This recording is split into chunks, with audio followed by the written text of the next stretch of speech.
Hello everyone, welcome to my YouTube channel. आज इस video में मैं बात करने वाला हूं कि अभी तक हमारा मार्केट कैसा रहा है। हम सब कुछ बात करेंगे इसमें। इंडियन इंडाइसेस के बारे में बात करेंगे, ग्लोबल इंडाइसेस के बारे में बात करेंगे और क्रूड ऑयल के बारे में बात करेंगे, गोल्ड के बारे में बात करेंगे, सिल्वर, मेटल, सारी चीज़ें इसमें हम डिस्कस करेंगे।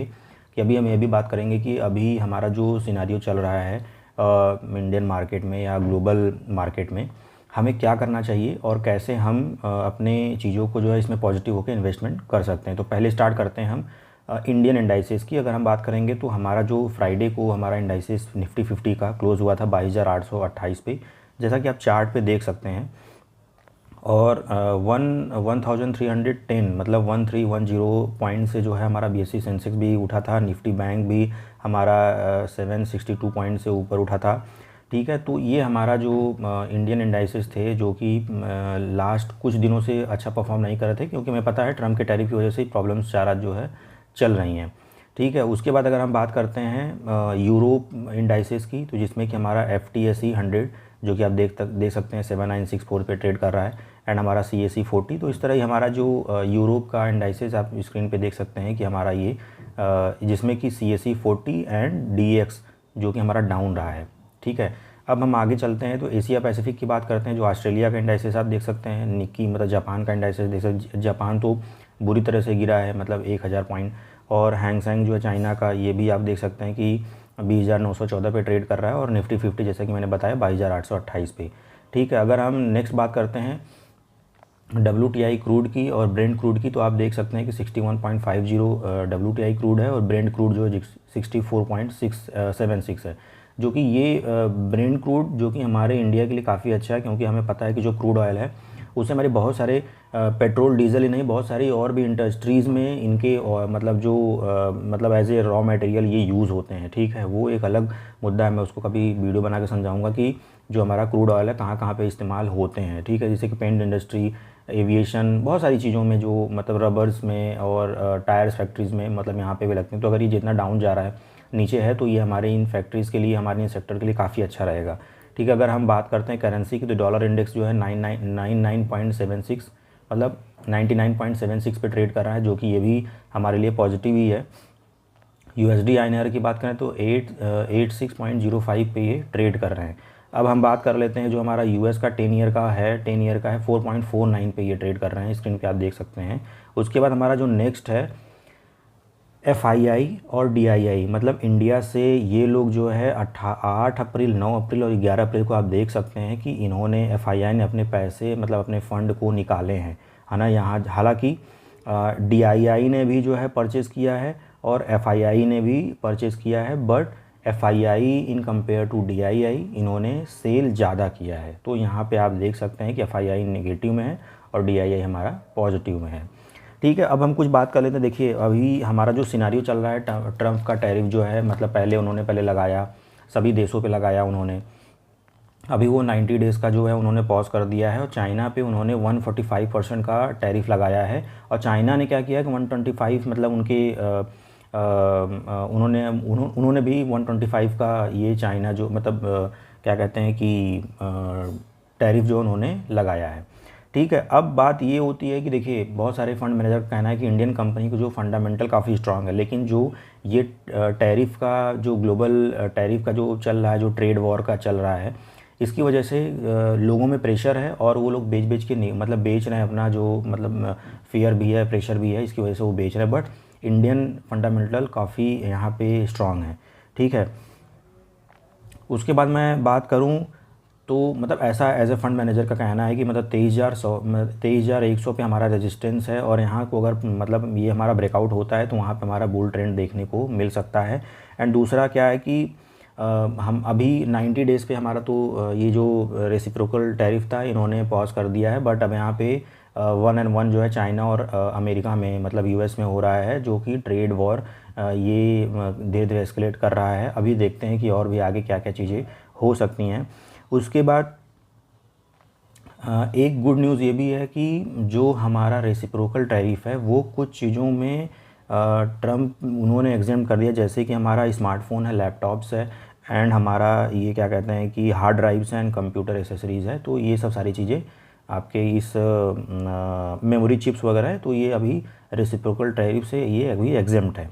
ठीक है, एक फ़ायदा और भी है, जो हमारा ग्लोबल क्रूड ऑयल प्राइसेस अगर ये डाउन जा रहा है, अगर ये फॉल कर रहा है, तो यहाँ पे हमारे कुछ इंडस्ट्रीज़ के लिए काफ़ी बेनिफिट होगा।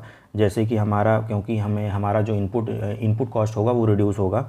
जैसे कि हमारा बैंकिंग हो गया, फार्मा हो गया और एनर्जी सेक्टर हो गया। इन सेक्टर के लिए अगर क्रूड ऑयल, ब्रेंट, ये सब अगर डाउन जा रहे हैं तो ये हमारे लिए काफ़ी एक पॉजिटिव न्यूज़ हो सकती है।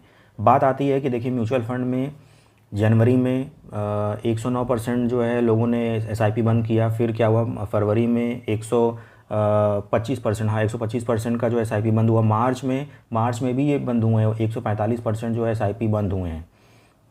देखिए, प्रॉब्लम यहाँ पे ये है कि हम हमेशा मार्केट जब उठता है तो हम उसमें इन्वेस्ट करते हैं, बट यहाँ पे ये नहीं करना चाहिए। अगर अभी हमें, ये सबसे बढ़िया अपॉर्चुनिटी है कि यहाँ पे हम एसआईपी और लमसम कर सकते हैं, क्योंकि अभी हमारा सब कुछ बहुत, मतलब करेक्शन काफ़ी हो चुके हैं, ये है ना। मतलब कुछ तो स्टॉक बहुत ज़्यादा गिर चुके हैं, बहुत सारे मतलब कंपनी जो है बहुत, मतलब एकदम बिल्कुल बॉटम पे चले गए हैं। तो वहाँ पे आपको एसआईपी, हम, मतलब मेरा मानना ये है कि एसआईपी हमें नहीं बंद करना चाहिए, हमें बल्कि अपना एसआईपी इस सिचुएशन में हमें बढ़ा देना चाहिए, एंड हमारा जो लमसम है उसको भी हमें बढ़ा देना चाहिए।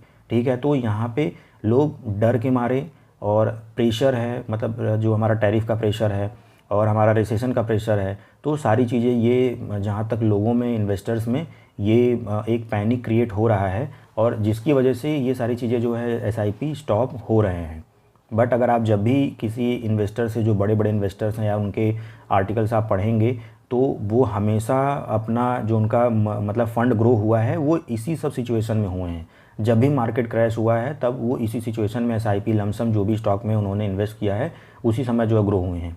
चाहे आप कोई भी उठा लीजिए, जब भी मार्केट क्रैश हुआ, चाहे वो 2008 में हो गया, चाहे वो कोविड के समय हो गया, 2018 के समय हो गया, तो सारी चीज़ों में जो है उसी समय जो लोग इन्वेस्ट करते हैं एसआईपी एंड स्टॉक में, वहाँ पे ये चीज़ें जो है उनका फ़ंड ग्रो होता ही होता है। अगर हम आगे बात करें तो अपॉर्चुनिटी, अगर आप, मतलब सबसे, अगर डिसिप्लिन हो के अगर आप म्यूचुअल फंड में अगर आप इन्वेस्ट करना चाहते हैं, तो सबसे बढ़िया है कि large cap, flexi cap and multi asset mutual fund में आप इन्वेस्ट कर सकते हैं। और इसके साथ साथ हम गोल्ड का भी एक्सपोजर ले सकते हैं। ठीक है, इससे क्या होगा कि जो आपका पोर्टफोलियो का रिस्क होगा वो रिड्यूस होगा, क्योंकि अभी आप देख रहे हैं कि गोल्ड भी काफ़ी परफॉर्म कर रहा है। अभी तो आप अगर चेक करेंगे तो 95,000 लगभग जो है 24 कैरेट्स जो, मतलब इसमें हमारा ट्रेड कर रहे हैं। ठीक है, ये देखिए शॉर्ट टर्म वोलेटिलिटी है, और हमेशा अगर आप देखेंगे, जब भी आपका अगर पैसा बना है तो वो लॉन्ग टर्म में बना है, शॉर्ट टर्म में नहीं बना है। शॉर्ट टर्म वोलेटिलिटी है, ये आज नहीं कल ये चला जाएगा ये। लेकिन आप जो, अगर आप एक डिसिप्लिन, कंसिस्टेंस के साथ अगर आप एसआईपी कर रहे हैं, लमसम कर रहे हैं, तो यहाँ पे आपको एक आगे आने वाले समय में, आने वाले महीने में आपको एक अच्छा रिटर्न देखने को मिल सकता है। दूसरा अगर मैं बात करूं तो एक ब्लैक रॉक के सीईओ हैं लैरी फिंक का भी कहना है कि अभी सब, या तो अमेरिका रिसेशन में है या तो बहुत क्लोजली है वो जाने वाला है, क्योंकि यहाँ पे टैरिफ की वजह से बहुत सारे इम्पैक्टेड हो रहे हैं, मतलब मार्केट इम्पैक्ट हो रहे हैं, लोगों का जो रिटायरमेंट फ़ंड है वो भी, मतलब वो इम्पैक्ट हो रहे हैं। ठीक है, तो देखिए ये हमारा ये सिनारियो था, और हमने सारी चीज़ें उसमें डिस्कस की हैं, और आई होप आप लोगों को समझ में आया होगा। तो मैं आपको लास्ट में यही बोलूँगा कि इन्वेस्टमेंट जो अगर आप म्यूचुअल फंड में कर रहे हैं तो आप करिए, उसके साथ साथ आप गोल्ड में भी अपना एक्सपोजर लेके चलिए, एंड एसआईपी मत बंद करिए, अपना जो भी लमसम है उसको आप करते रहिए, क्योंकि यही अच्छा समय है। अच्छे स्टॉक में इन्वेस्ट करेंगे, उनका जो फंडामेंटल स्ट्रॉन्ग कंपनी है, मतलब स्ट्रॉन्ग है, उन पे आप इन्वेस्ट करिए, क्योंकि अभी बहुत सारी कंपनी बहुत नीचे जा चुकी हैं, और आप यहाँ पे बिल्कुल पॉजिटिव लीजिए, निगेटिव चीज़ें मत लीजिए, क्योंकि ये चीज़ें हैं आने वाले दिन में ये चीज़ें ख़त्म हो जाएंगी। तो इसका जो आपको अपॉर्चुनिटीज़ का आपको बेनिफिट लेना चाहिए।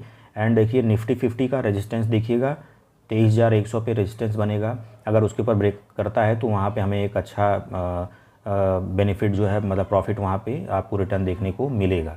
ठीक है, और आई होप आप लोगों को वीडियो अच्छा लगा होगा, और वीडियो अच्छा लगा तो प्लीज़ लाइक करिएगा, शेयर करिएगा एंड सब्सक्राइब करिएगा। हम फिर हम नेक्स्ट वीडियो में आप लोगों से मिलेंगे, तब तक आप लोग अपना ख्याल रखें। धन्यवाद।